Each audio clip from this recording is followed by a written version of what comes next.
Hi, Ed Montgomery, Adventure Solutions. Yes, sir. We first saw you at IAPA when you had probably the main attraction of the Ninja Warrior course. It was a popular thing. Everybody in the place watched for hours after hours after hours. Yep. So tell me, since then, what's Adventure Solutions been up to? Well, we've up to an awful lot.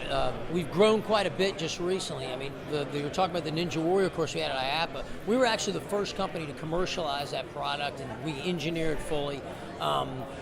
It's kind of nice to see competition start coming around, but because it pushes us to continue to be the top of the class as far as quality goes, as far as scalability, adjustability, and the things that we do. The number of obstacles that we've created and continue to come, we probably have over 100 now that you can choose from. We brought in this plate today just to have with us. This belongs to just what we call a traverse box. Now, a traverse box is a big thing that sits up on a truss frame section. And the thing's about 18 feet long, weighs like 900 pounds. So when it's up, you're not really moving it, you're not changing it. Where a lot of our other obstacles, you can swap them in and out really easy and really fast. Good. But what you can do with a traverse box is, because of these aluminum plates and the way we've designed them, you can swap in and out. We have maybe a dozen or so separate obstacles that are available for this right now. You can move them up and down, side to side, diagonal, take some off, add some more, make it easier, harder to use, whatever you'd like to do. Other people have put combinations together so they create their own obstacles. But this sort of thing we just show is part of what we do, so that even though you have this one thing in a particular frame, you can switch it up and create a brand new thing daily if you wanted to. That is really nice. Yeah, a lot of Take us flexibility. through some of the projects here that we can zero in on and Sure. Get an idea of size and scope and because of revenue, what cost. we've done, because of what we've done, I think in innovation and actually creating some really high quality stuff, the equipment's become really, really popular. And so we've been getting some very sizable projects. Up here on this screen, we're looking at one that's called Zava Zone. It's up in Rockville, Maryland, outside Washington, D.C. Mm-hmm. We are finishing up the construction of their second adventure park now. We're going to be doing a third soon. We have begun other projects that are expanding even bigger. For instance, one of these design boards we have here to the left on the bottom is a park that's going to go up in Cleveland. We begin construction on this next week. And we have a second park, also in Cleveland, different company, but same sort of thing. It includes Ninja Warrior, parkour, aerial ropes course, low ropes courses, zip lines, bouldering walls, vertical climbing, all of that. We do all of those things ourselves, manufacture in the U.S., and we put those into those parks. We design the parks as well. Can you give me an idea of the simplest Ninja cost that you would have, square footage, throughput? Yeah, well, the cost of those things, we're not on the operations side of it. We design, engineer, and build. But anecdotally, we see things and know about throughput and stuff for how people have done.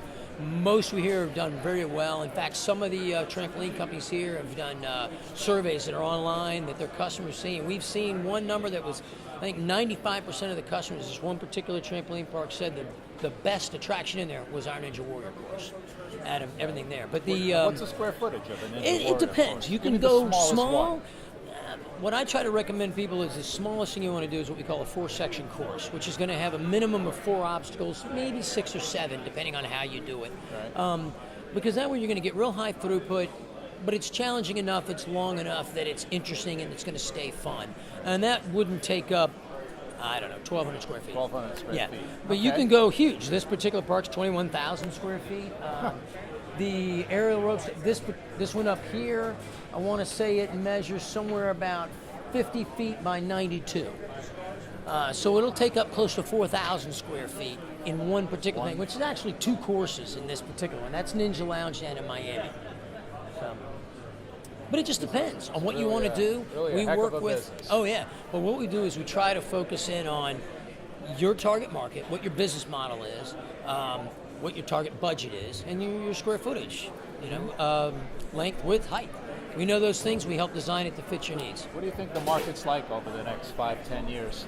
Where's it going? Right now, it is skyrocketing as far as this sort of thing goes. And what we're seeing with the advance of these adventure parks, it's taken off so quick but they're huge. I mean, the budgets are now big, $2, $3, $4 million for equipment. It's just amazing, how that's going. So we see it coming pretty quickly. Growth areas in the, outside U.S. Any countries in particular? We just installed a bunch of vertical climbing walls and a Ninja Warrior course in Ethiopia. We get leads all the time from very interesting places. Afghanistan, I've had a couple in there for those. Zip lines continue to be a strong thing all over the world. We do those as well. And aerial ropes courses that are outdoors, we do those all over the world too. That's becoming more and more. It seems to be hot. The leads that are coming in right now, contacts we're getting from folks, especially in China, they're doing a lot of outdoor activities like zip lines and rope courses. Just amazing. Yeah, it's really a neat. great industry. Oh, it's fun. Great sector. I tell you, bowling was a great sector, water parks, great sector, Yep. and trampoline parks, and now what you guys have come up with is just sky's the limit, It's right? taking off, yeah. Ed, thank you so much. Thanks. Nice really talking good. with you. Thanks.